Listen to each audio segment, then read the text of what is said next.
Last time mga click 160, nagpa-remap tayo at nagpalit tayo ng throttle body. Ngayon itatest drive natin kung ilan ang kaya nating makuhang takbo ngayon. Ang setup natin ngayon ay naka 32mm throttle body tayo at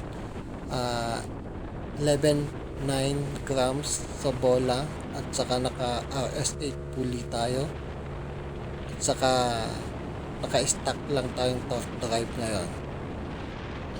Kung nakikita nyo sa video na to, medyo malakas ang hangin dito.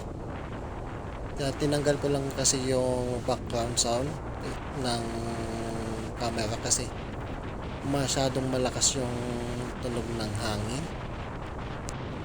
Worth naman sa improvement ng setup natin, mas malakas siya ngayon kumpara dati sa stock.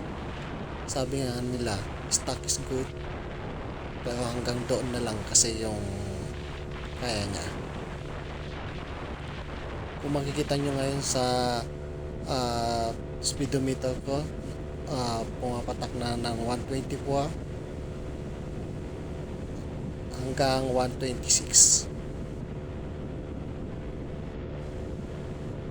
Ayun na nga, 126 ang ating nakuha ngayong araw na to. Sa susunod ay abangan nyo ulit at subukan natin naman ang ibang bola at torque drive.